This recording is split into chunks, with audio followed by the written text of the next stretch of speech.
जब किसी सेंटेंस के अंदर दो ऑब्जेक्ट होता है तो एक ऑब्जेक्ट जो होगा वो क्या होगा, डायरेक्ट होगा, और दूसरा ऑब्जेक्ट जो होगा वो इनडायरेक्ट होगा। जो डायरेक्ट ऑब्जेक्ट होगा वो सेंटेंस में कंप्लीट मीनिंग देगा, और जो इनडायरेक्ट ऑब्जेक्ट होगा वो सेंटेंस में इनकम्प्लीट मीनिंग देगा। समझ में आया? हेलो बच्चों, कैसे हो आप लोग? आई होप आप लोग अच्छे होंगे। तो चलिए स्टार्ट करते हैं इंग्लिश। जो प्रीवियस क्लास में हमने जो पढ़ा था उससे थोड़ा सा आगे बढ़ते हैं। ओके, तो हमने जो पढ़ाया था आई होप आप उस चीज को अच्छे से पढ़ चुके होंगे, है ना। देखिए, मैंने बताया था कि किसी भी सेंटेंस को बनाने के लिए जो है ना आपको क्या चाहिए, स्ट्रक्चर। स्ट्रक्चर में क्या होता है, सब्जेक्ट, वर्ब और क्या होगा, ऑब्जेक्ट की बात करें तो सेंटेंस में सब्जेक्ट और ऑब्जेक्ट क्या होता है मैंने आपको ऑलरेडी बता दिया है। तो हम बात करते हैं वर्ब के बारे में, ठीक है ना। सेंटेंस को बनाने के लिए हमें चाहिए स्ट्रक्चर, ठीक है ना। स्ट्रक्चर बोलते रहना, ठीक है। स्ट्रक्चर में मैंने आपको क्या लिखा था, एक होता है सब्जेक्ट, एक होता है वर्ब,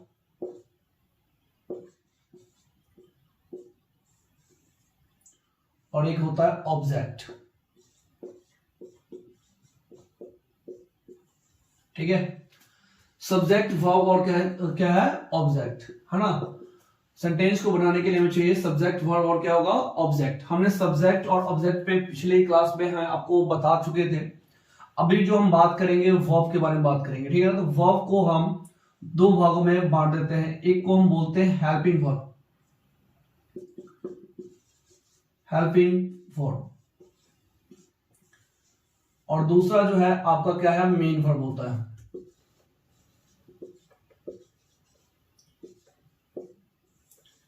ठीक है। हेल्पिंग वर्ब की अगर मैं बात करूं तो इसमें आता है इज, मार, वॉज, वर, ठीक है, डू, डज, हैव, हैज, ठीक है। देन उसके बाद जो आता है वो मॉडल वर्ब भी आपका हेल्पिंग वर्ब के अंदर ही है। तो ये मॉडल क्या होगा, वर्ब। मॉडल वर्ब में आता है क्या है, can, could, may, might, shall, should, will, would, ठीक है। उसके बाद आता है ऑप टू, ठीक है, यूज टू, है ना, एक्सेट्रा, ठीक है। तो ये सारे जो है आपका क्या है, हेल्पिंग वर्ब है, ठीक है ना। Is, are, was, were, do, does, have, has. और मॉडल वर्ब में क्या आता है, can, could, may, might, shall, should, will, would, ought to, use to, है ना। ये सब आता है आपका मॉडल वर्ब, ठीक है। अगर मैं मेन वर्ब की अगर बात करूं तो मेन वर्ब का जो फॉर्म होता है वो तीन ही होता है, ठीक है ना। जैसे V1 फॉर्म हो गया, ये V2 फॉर्म हो गया, ये क्या होगा, V3 की बात करें, ठीक है। तो V1 फॉर्म की अगर मैं यूज करूं तो ये क्या होता है, प्रेजेंट में यूज किया जाता है। V2 की अगर बात करें तो पास्ट में यूज किया जाता है। और V3 जो होता है वो परफेक्ट बनाने के लिए क्या आता है, इसे बोलते हैं पास्ट पार्टिसिपल बोलते हैं। इसके अलावा भी दो फॉर्म होता है, V4 और V5। तो उसको हम वर्ब नहीं बोल सकते, ठीक है ना, क्योंकि सम टाइम कभी कभी V4 जो है ना आपके एज ए सब्जेक्ट के तरह काम करेगा। जैसे हम जेरेंड यूज करते हैं तो सब्जेक्ट के रूप में रहता है वो, ठीक है ना। तो उसको हम क्या कहेंगे, V1 का वर्ब का फॉर्म नहीं बोल सकते। जो वर्ब का जो फॉर्म होता है वो तीन ही है, V1, V2 एंड क्या होगा, V3 की बात करें, ठीक है। आने वाले सेंटेंसेस में आपको बता दूंगा वो कैसे काम करता है, ठीक है ना। क्योंकि दो ग्रामर के अंदर जो है ना परफेक्शन की अगर मैं बात करूं तो वो मैं नहीं दे सकता, ठीक है ना। इसके अंदर वेरिएशन क्या है, बहुत ज्यादा है। आप किसी भी वर्ड को अगर हम बात करें तो वर्ड को उस सेंटेंस में रखा कैसे गया है वो सेंटेंस डिसाइड करता है, ठीक है। उस वर्ड का मीनिंग एग्जैक्ट हम नहीं बोल सकते, ठीक है। तो चलिए स्टार्ट करते हैं। तो V1, V2 एंड क्या होगा, V3, ठीक है। तो ये आपका क्या है, मेन वर्ब हो गया। जिस तरह से एक एग्जांपल में दो तो गो, इसी का सेकेंड फॉर्म क्या होगा, वेंट, ये क्या होगा, गॉन हो जाएगा।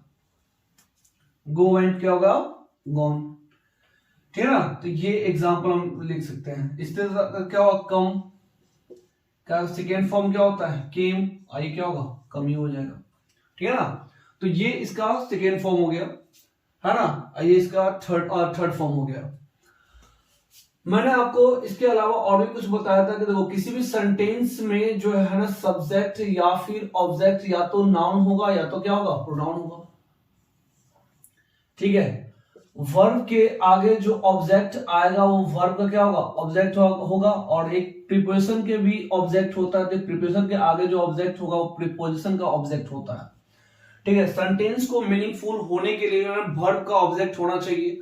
अगर हम किसी भी सेंटेंस के अंदर अगर प्रीपोजिशन का ऑब्जेक्ट देंगे तो वो सेंटेंस जो है ना मीनिंगफुल तो नहीं कह सकते उसको, ठीक है। आइए मैं आपको एक एग्जांपल के साथ में आपको बताता हूं। देखिए यहां पे लिखते हैं इंडिया डिफीटेड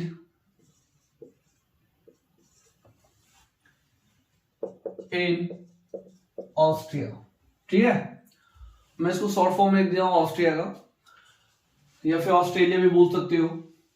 तो ध्यान दे, इंडिया डिफीटेड इन ऑस्ट्रिया की अगर बात करें तो इंडिया ने ऑस्ट्रिया में हराया। किसको हराया, आप बोल सकते हो ना, किसको हराया, है ना। तो ये सेंटेंस का कंप्लीट मीनिंग नहीं है। क्यों नहीं है, क्योंकि हम यहां पे प्रीपोजिशन का ऑब्जेक्ट दे रहे हैं, ना कि हम वर्ब का ऑब्जेक्ट दे रहे हैं, ठीक है।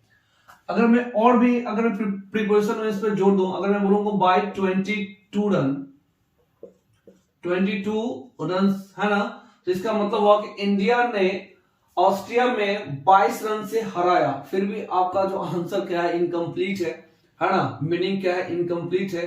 तो क्यों इनकम्प्लीट है, क्योंकि हम वर्ब का ऑब्जेक्ट ना देकर हम किसका ऑब्जेक्ट दे रहे हैं, प्रीपोजिशन का, ठीक है ना। तो इस केसेस के अंदर में अगर हम बात करें और यहीं पे अगर मैं लिख दूं कि इंडिया डिफीटेड, और यहां पे क्या होगा, पाकिस्तान, ठीक है ना। इंडिया डिफीटेड क्या होगा, पाकिस्तान की अगर हम बात करें, ठीक है, तो इसका क्या होगा कि इंडिया ने पाकिस्तान को हराया ऑस्ट्रिया में कितने रन से, 22 रन से, ठीक है ना। अब जाके मीनिंगफुल ये सेंटेंस जो है वो कंप्लीट मीनिंग दे रहा है। क्यों दे रहा है, क्योंकि हमने वर्ब का ऑब्जेक्ट दिया है। तो हम इसके बाद जो है सेंटेंस का एनालिसिस करेंगे, है ना।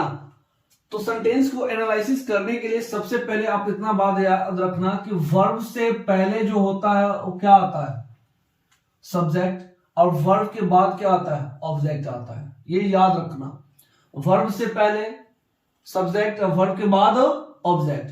किसी भी सेंटेंस में सब्जेक्ट या फिर ऑब्जेक्ट क्या होगा, जल्दी बोलो, या तो नाउन या तो प्रोनाउन। वर्ब के आगे क्या होगा, वर्ब का ऑब्जेक्ट, अब प्रीपोजिशन के आगे प्रीपोजिशन का क्या होगा, ऑब्जेक्ट में होगा, ठीक है ना। तो आप इतना लिखो, देन उसके बाद हम सेंटेंस को एनालिसिस करेंगे कि इस सेंटेंस में कौन क्या है। आओ बच्चों, अब जो है ना सेंटेंस को एनालिसिस करते हैं कि इस सेंटेंस में कौन क्या है, ठीक है। तो आप इतना याद रखो कि वर्ब से पहले, है ना, क्या आएगा, सब्जेक्ट आएगा, और वर्ब के बाद क्या आएगा, ऑब्जेक्ट आएगा, ठीक है ना। ऑब्जेक्ट दो ही चीज का होता है, या तो वर्ब का होगा या तो क्या होगा, प्रीपोजिशन का होगा, है ना। या फिर किसी सेंटेंस में सब्जेक्ट या फिर ऑब्जेक्ट या तो नाउन होगा या तो क्या होगा, प्रोनाउन होगा। तो सेंटेंस को पहचानने के लिए सबसे पहले हम जानेंगे कि इस सेंटेंस में वर्ब कौन सा है। तो फटाफट हमारे साथ बोलिएगा। देखो पहला अगर हम बात करें तो पहला सेंटेंस क्या करता है, अमन हैज डिसाइडेड द वर्ड की अगर बात करें, अमन जो है वो वर्ड को डिसाइड कर लिया। तो इसमें जो अगर मैं बात करूं वर्ब कौन सा है बताओ, तो ये हैज आपका हेल्पिंग वर्ब है, ठीक है ना। तो हेल्पिंग वर्ब, और डिसाइडेड की अगर बात करें तो ये मेन वर्ब है, मेन वर्ब। तो देखो यहाँ पे ये वर्ब हुआ, तो इससे पहले ये क्या हो गया, ऑब्जेक्ट हो जाएगा, और ये आपका क्या, अमन क्या हो गया, सब्जेक्ट हो गया, है ना। और मैंने आपको बताया भी था कि किसी भी सेंटेंस में सब्जेक्ट या ऑब्जेक्ट या तो नाउन या तो क्या होगा, प्रोनाउन, और यहाँ पे जो अमन है वो नाउन है, ठीक है। यू मेट मी यस्टरडे, यहाँ पे मेट क्या है, वर्ब है। इससे पहले की अगर मैं बात करूं तो यू क्या हो गया, यहाँ पे सब्जेक्ट हो गया, और ये क्या हो गया आपका, ऑब्जेक्ट हो गया, ठीक है। नेक्स्ट सेंटेंस है सुमन इज ए नाइस डॉक्टर की अगर मैं बात करूं, तो यहां पे अगर मैं इज की बात करूं तो ये आपका वर्ब है, ठीक है। और ये आपका सुमन की अगर मैं बात करूं तो सुमन जो है आपका सब्जेक्ट हो गया, और ये नाइस डॉक्टर की मैं बात करूं तो ये आपका ऑब्जेक्ट हो गया। बट इस सेंटेंस के अंदर में जो इज है वो मेन वर्ब का काम करता है, वो हेल्पिंग वर्ब नहीं है। तो आप ये भी याद रखो कि is, am, are, was word है सम टाइम कभी कभी किसी सेंटेंस में, है ना, मेन वर्ब का भी काम करते हैं, हेल्पिंग वर्ब वो नहीं होता, ठीक है ना। तो आगे देखेंगे। नेक्स्ट सेंटेंस है कि आई फाउंड द की बात करें तो ये फाउंड जो है वो क्या है, वर्ब हुआ। तो इससे पहले ये क्या हो गया, सब्जेक्ट, और द की अगर मैं बात करूं तो ये क्या है, आपका ऑब्जेक्ट है, क्योंकि वर्ब से पहले सब्जेक्ट और वर्ब के बाद क्या आता है, ऑब्जेक्ट आता है, ठीक है ना। माई friend Sita, my friend Sita, और यहां पे इज राइटिंग, ये आपका क्या हो गया, वर्ब। तो वर्ब से पहले ये आपका सब्जेक्ट हुआ, और ये क्या हो गया, आपका ऑब्जेक्ट हो गया, ठीक है। सेम सेंटेंस है, बट यहां पे क्या है, Sita my friend is writing a letter, तो यहां पे इज राइटिंग क्या होगा, आपका वर्ब है, ये आपका ऑब्जेक्ट है। और माई फ्रेंड सीता की अगर बात करें, सीता माई फ्रेंड अगर बात करूं तो ये पूरे की पूरे क्या है, ये सब्जेक्ट है ना। नेक्स्ट सेंटेंस की अगर बात करूं, the question of this exercise confused, है ना। ज्यादातर जो है वर्ब के अंदर ईडी लगा रहता है, पहचानने के लिए आपको वर्ब फॉर्म में लिखा देंगे हम। तो कंफ्यूज्ड की अगर बात करें तो ये आपका वर्ब है, ठीक है। इससे पहले जितने भी है सेंटेंस में वो आपका क्या हो गया, सब्जेक्ट हो गया, और ये अस जो है वो क्या है, आपका ऑब्जेक्ट हुआ, ठीक है ना। सी गेव मी, तो यहाँ पे गेव जो है आपका वर्ब हुआ, वर्ब से पहले क्या है, सब्जेक्ट, है ना। और यहां से लेके यहां तक की अगर मैं बात करूं तो ये क्या है, ऑब्जेक्ट है। बट इस सेंटेंस के अंदर जो है दो ऑब्जेक्ट है, देखो सी गेव मी, तो ये मी यहाँ पे एक ऑब्जेक्ट है, और 10,000 रुपीज की अगर बात करें ये दूसरा ऑब्जेक्ट है। इसके बारे में थोड़ा सा हम जानकारी लेंगे, ठीक है। तो आई होप कि सेंटेंस को में सब्जेक्ट, वर्ब और ऑब्जेक्ट कौन होता है आपको पता चल गया होगा, ठीक है ना। तो सेंटेंस को में कौन क्या है, उस सबसे पहले डिसाइड आप क्या करो, वर्ब को डिसाइड करो। वर्ब से पहले क्या आएगा, सब्जेक्ट, और वर्ब के बाद क्या आएगा, ऑब्जेक्ट आएगा, ठीक है ना। अब इस सेंटेंस में से, है ना, कॉन्सेप्ट को क्या करते हैं, हम थोड़ा सा निकालते हैं, ठीक है। कॉपी पेन ले लीजिए। देखिए, Aman has decided, Aman has decided the word की अगर बात करूं, इस सेंटेंस में अगर नॉर्मल अगर बात करें, यू मेट मी यस्टरडे, आप मुझसे क्या है, कल मिले, आप मुझसे कह रहे हैं कल मिले या मिला, 100। Suman is a nice doctor, Suman is a क्या होगा, नाइस डॉक्टर। तो बताओ इस सेंटेंस की मैं अगर बात करूं, सुमन इज ए नाइस डॉक्टर, यहां पे सुमन सब्जेक्ट है, बट यहां पे जो ऑब्जेक्ट है ए नाइस डॉक्टर, तो नाइस डॉक्टर कौन है, सुमन, है ना। तो इस ऑब्जेक्ट का अगर रिफ्लेक्शन अगर सब्जेक्ट पे आता है तो उसे हम बोलते हैं सब्जेक्ट कॉम्प्लीमेंट बोलते हैं, ठीक है। क्या बोलोगे, सुमन इज ए नाइस डॉक्टर, तो ये जो नाइस डॉक्टर है वो किसके लिए बोला गया है, सब्जेक्ट, मतलब सुमन के लिए, और सुमन यहां पे क्या है, सब्जेक्ट है। तो अगर ऑब्जेक्ट का रिफ्लेक्शन किस पे आए, सुमन पे आए, है ना, या सब्जेक्ट पे आए, तो आप बोलोगे ये सब्जेक्ट कॉम्प्लीमेंट होता है। क्या होता है, सब्जेक्ट कॉम्प्लीमेंट। तो यहां से एक हम कॉन्सेप्ट निकालेंगे कि सब्जेक्ट प्लस में हेल्पिंग वर्ब, अब प्लस में क्या होगा, मेन वर्ब, अब प्लस में क्या होगा, ऑब्जेक्ट। और इस ऑब्जेक्ट का रिफ्लेक्शन किस पे आएगा, सब्जेक्ट पे आएगा, तो हम इसको बोलेंगे सब्जेक्ट कॉम्प्लीमेंट, ठीक है, कॉम्प्लीमेंट। समझ आया आपको।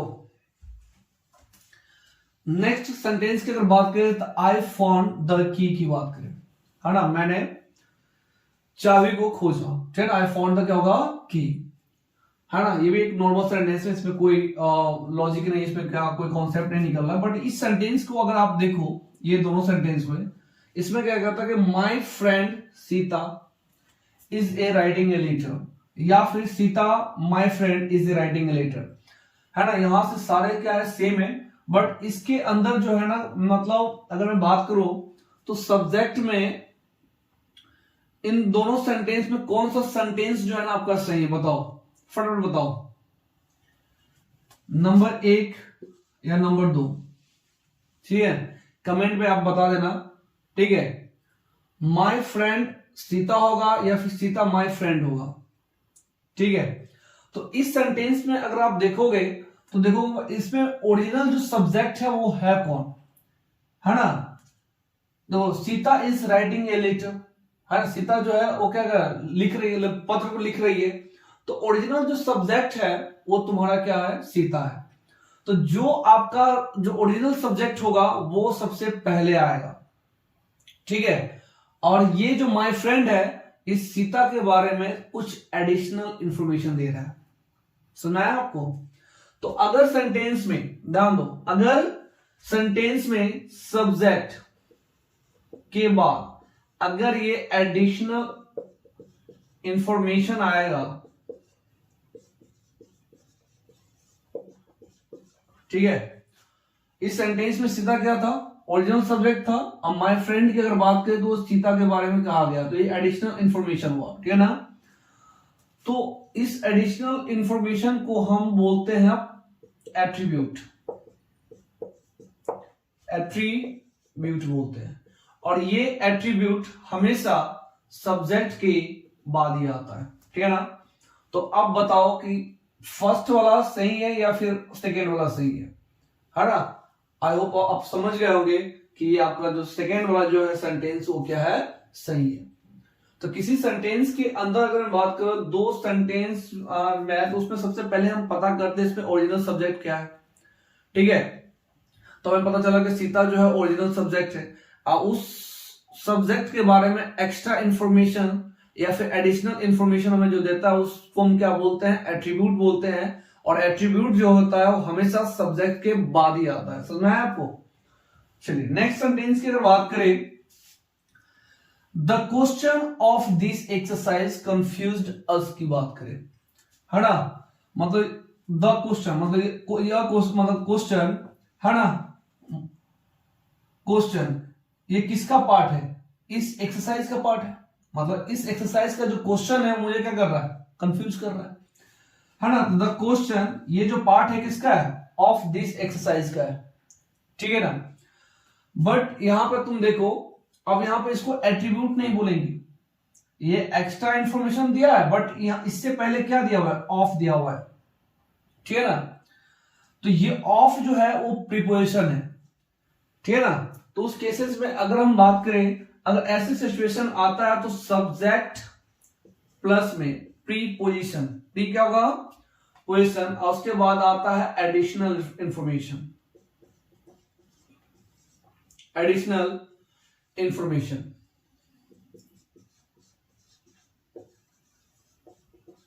ठीक है ना। तो इस पूरे को हम बोलेंगे पार्टिटिव।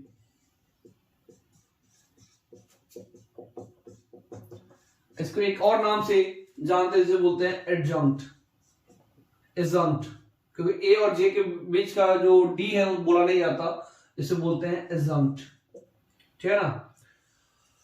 तो ये पार्टिटिव कहलाता है, ठीक है। तो ये पार्टिटिव जो है वो देखो सब्जेक्ट के बाद प्रीपोजिशन रहेगा, उसके बाद ही एडिशनल क्या होगा, इंफॉर्मेशन होगा, है ना। अगर सब्जेक्ट के बाद सिर्फ एडिशनल इंफॉर्मेशन है तो सिर्फ क्या बोलेंगे, एट्रीब्यूट बोलेंगे। और सब्जेक्ट के बाद प्रीपोजिशन और उसके बाद अगर एडिशनल इंफॉर्मेशन आता है तो उसको हम क्या बोलेंगे, पार्टिटिव, या फिर क्या बोलोगे आप, एग्जाम्पल बोलोगे, ठीक है ना। तो ये आपका क्या है, the question of this exercise confuse क्या होगा, अस की बात करें, ठीक है ना। सब्जेक्ट के बाद प्रीपोजिशन और उसके बाद एडिशनल इंफॉर्मेशन, तो वैसे सेंटेंस में ये क्या करते हैं, इसको पार्टिटिव या फिर एग्जाम्पल बोलते हैं, क्लियर है। नेक्स्ट सेंटेंस की अगर बात करें तो सी गेव मी 10,000 रुपी की बात करें, तो सी गेव मी 10,000 रुपी। देखो यहां पे दो ऑब्जेक्ट है, एक ऑब्जेक्ट को हम O1 या ऑब्जेक्ट 1 मान लेते हैं, और दूसरा ऑब्जेक्ट को हम मान लेते हैं O2 मान लेते हैं, ठीक है ना। बट इस सेंटेंस में थोड़ा सा अगर आप अच्छे से पढ़ोगे तो सी गेव मी, अगर मैं सेंटेंस को यहीं पे छोड़ देता हूं, अगर मैं ये सेंटेंस बोलूंगी सी गेव मी, तो आप बोलोगे व्हाट, क्या दिया, ठीक है। तो क्या इसका मीनिंग, और इसका जो मीनिंग कंप्लीट है क्या, नहीं है ना। अगर मैं इस मी को, अगर मैं मी को हटा दूं और लिखूंगा सी गेव 10,000 रुपीज की अगर बात करें, तो इसका मतलब क्या कि उसने मुझे 10,000 रुपए का दिया, तो ये आपका कंप्लीट मीनिंग दे रहा है ना। तो इस केसेस के अंदर में जब ऐसे सेंटेंस आता है, जैसे आपका क्या है, सब्जेक्ट हो गया, हेल्पिंग वर्ब हो गया, या मेन वर्ब हो गया, ठीक है ना, मेन वर्ब, अब प्लस में क्या होगा, ऑब्जेक्ट। ऑब्जेक्ट को हम यहाँ पे O1 और यहाँ पे O2, सॉरी O1 मतलब ऑब्जेक्ट 1 और ऑब्जेक्ट 2 की बात करें, है ना। या फिर हम इसको ऐसे न लिख के हम क्या कहेंगे, इसको ऑब्जेक्ट को दो भागों में बांट देते हैं, इसको बोलते हैं डायरेक्ट ऑब्जेक्ट, एक को मानते हैं डायरेक्ट ऑब्जेक्ट, एक होता है इनडायरेक्ट, इनडायरेक्ट ऑब्जेक्ट, ठीक है ना। जो डायरेक्ट ऑब्जेक्ट होता है वो आपका मीनिंग कंप्लीट मीनिंग करके देगा, ठीक है ना। और जो इनडायरेक्ट होता है वो मीनिंग इनकम्प्लीट रहता है उसका, ठीक है ना। तो उस केसेस के अगर मैं बात करूं, तो देखो यहाँ पे इस सेंटेंस में अगर मैं ऑब्जेक्ट 1 जो है वो डायरेक्ट है इनडायरेक्ट है, पहले बात को सुनो। जब किसी सेंटेंस के अंदर दो ऑब्जेक्ट होता है, तो एक ऑब्जेक्ट जो होगा वो क्या होगा, डायरेक्ट होगा, और दूसरा ऑब्जेक्ट जो होगा वो इनडायरेक्ट होगा। जो डायरेक्ट ऑब्जेक्ट होगा वो सेंटेंस में कंप्लीट मीनिंग देगा, और जो इनडायरेक्ट ऑब्जेक्ट होगा वो सेंटेंस में इनकम्प्लीट मीनिंग देगा। समझ में आया। तो अगर हम बात करें कि सी गेव मी, अगर मैं इतना बोलता हूं तो सी गेव मी, उसने दिया, आप बोलो क्या दिया, तो ये एक इनकम्प्लीट क्या है, मीनिंग है। बट इसी को मी को हटा दे, इसको अगर मी को हटा दे, तो सी गेव 10,000 रुपए की अगर मैं बात करूं, तो उसने 10,000 रुपया दिया, ये कंप्लीट मीनिंग दे रहा है। तो इस केसेस के अंदर में अगर मैं बात करूं, तो ओ जो है वो ऑब्जेक्ट 1 की अगर बात करें, तो ये आपका इनडायरेक्ट ऑब्जेक्ट है ना। और अगर मैं ऑब्जेक्ट 2 की बात करूं, तो इस सेंटेंस का ये डायरेक्ट ऑब्जेक्ट है,